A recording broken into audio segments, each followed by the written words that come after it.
অক্লান্ত হ'ব নেকি BTAD BTC নিৰ্বাচনৰ পূৰ্বে এনে আশংকাই দেখা দিছে BTADৰ হলনি BTR কৰা হ'ল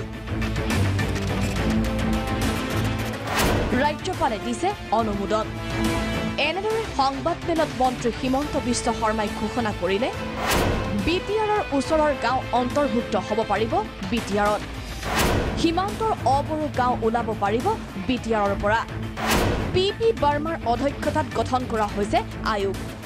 সংবাদমেলত ঘোষণা মন্ত্ৰী হিমন্ত বিশ্ব শৰ্মাৰ বড়ো চুক্তি অনুসৰি অসমৰ ৰাজ্যপাল মহোদয় BTAD অঞ্চলৰ নাম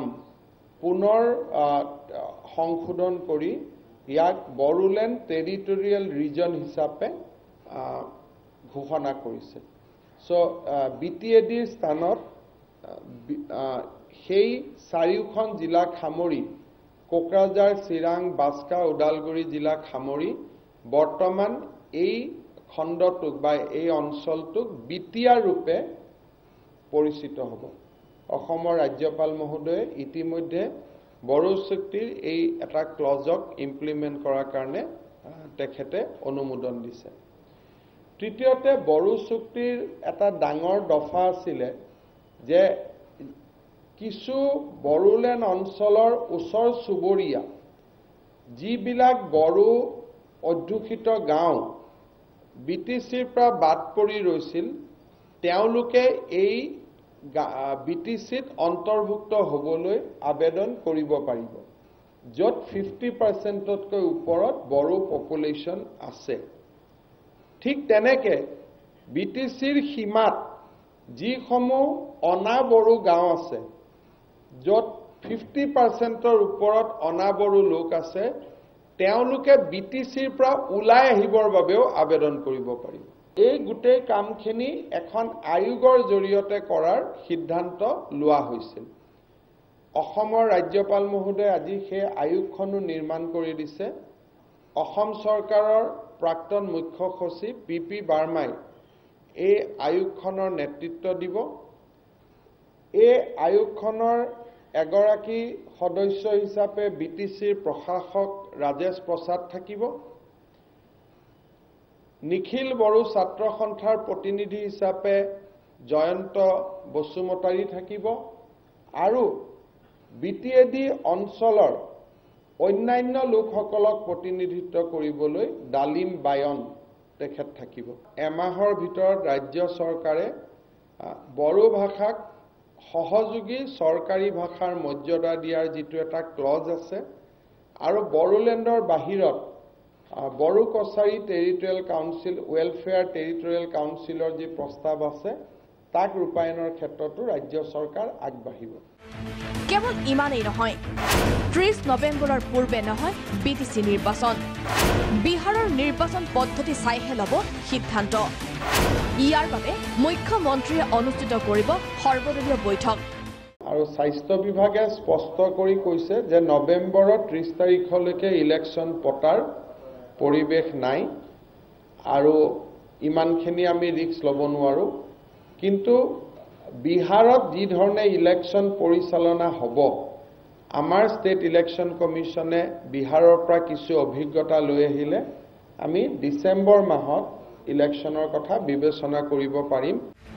মন্ত্ৰী হিমন্ত বিশ্ব শৰ্মাৰ এই ঘোষণাৰ পাছতে সংবাদমেল পাতি তাৎক্ষণিক প্ৰতিক্ৰিয়া BPF প্ৰধান হাগ্ৰামা মহিলাৰী হিমন্ত বিশ্ব শৰ্মাৰ ঘোষণা বেআইনী ন্যায়ৰ বাবে লোৱা হ'ব ব্যৱস্থা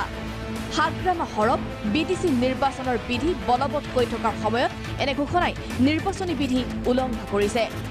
ন্যায়ালয়ৰ কাষ চপাৰ হুংকাৰ হাগ্ৰামাৰ BTC অঞ্চলত BTCত ইলেকশ্যনৰ কোড অফ কণ্ডাক্ট চলি আছে সেইকাৰণে এনেকুৱা নতুন ঘোষণা কৰিব নোৱাৰে আৰু যিটো BTR চুক্তি ৰূপায়ণৰ কাৰণে যিটো কমিশ্যন বনাব লাগে সেইটো মানে হিমন্ত বিশ্ব শৰ্মা ডাঙৰীয়াই এইটো এনাউন্সমেণ্ট দিছে আজি এইটো আমাৰ কাৰণে দুৰ্ভাগ্যজনক মুঠতে ইলেকশ্যন কোড অফ কণ্ডাক্ট চলি থকা সময়ত সেইবিলাক নতুন আঁচনি বা নতুন কিবা ঘোষণা কৰিব নোৱাৰে সেইটো আইন ভংগ কৰা হৈছে সেইবিলাক কোৰ্টত চেলেঞ্জেবল BTADৰ প্ৰান্তে প্ৰান্তে দাহ কৰিছে মন্ত্ৰী হিমন্ত বিশ্ব শৰ্মাৰ পুত্তলিকা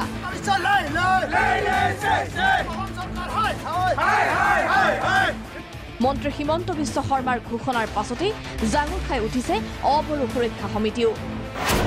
বিটিএডিত হিমন্তৰ প্ৰৱেশ নচলিব। বিটিআৰ চুক্তি কাৰ্যকৰী কৰিবলৈ দিয়া নহ'ব। কৰোনা দোহাই দি বিটিচি নিৰ্বাচন পিছুৱাই দিয়া আৰু বিটিআৰ চুক্তি কাৰ্যকৰীকৰণৰ নাটক কৰাৰ অভিযোগ বিজেপি চৰকাৰৰ বিৰুদ্ধে। বিটিআৰ চুক্তি স্বাক্ষৰ কৰাৰ সময়তো কোনো এগৰাকী অবড়ো জনগোষ্ঠীয় প্ৰতিনিধিক তেখেতসকলে আমন্ত্ৰণ জনাই এই চুক্তি সম্পৰ্কত কোনো ধৰণৰ আলোচনা নকৰিলে আৰু চুক্তি কাৰ্যকৰী কৰাৰ ক্ষেত্ৰতো অবড়ো জনসাধাৰণৰ কোনো ধৰণৰ আলোচনা নহ'ল। ২৭ ছেপ্টেম্বৰৰ পৰা ধাৰাবাহিক আন্দোলন ঘোষণা অবড়োৰ। ৫ অক্টোবৰত জিলাই জিলাই অৱস্থান। বাইক ৰেলী প্ৰতিবাদী সমদল। দিছপুৰ চালো অনিৰ্দিষ্টকালীন বন্ধ ঘোষণাৰ হুংকাৰ। আৰু যদি চৰকাৰে এই ক্ষেত্ৰত এই মানুহখিনিক আওকাণ কৰি গৰিষ্ঠ সংখ্যক অবড়ো জনগণক যদি আওকাণ কৰি এই চুক্তিখন ৰূপায়ণ কৰিবলৈ আগবাঢ়ে তেতিয়াহ'লে আমি তাৰ কাৰণে এক দীৰ্ঘকালীন প্ৰতিবাদী কাৰ্যসূচীৰ আমি হাতত লৈছোঁ। তাৰ সমান্তৰালভাৱে নিৰ্বাচন অনুষ্ঠিত কৰাৰ দাবী ধৰ্ণা প্ৰতিবাদ আৰম্ভ কৰিছে BPF-এ। আমাৰ কথাটো হ'ল বিহাৰত যদি এছেম্বলি ইলেকশ্যন হ'ব পাৰে আমাৰ BTCত কিয় নোৱাৰে। বিটিআৰ চুক্তি কাৰ্যকৰীকৰণৰ বিৰোধিতা আৰু নিৰ্বাচন অনুষ্ঠিত কৰাৰ দাবীত এনেদৰে এতিয়া উত্তাল হৈ পৰিছে সমগ্ৰ BTAD. Bureau report Prag news.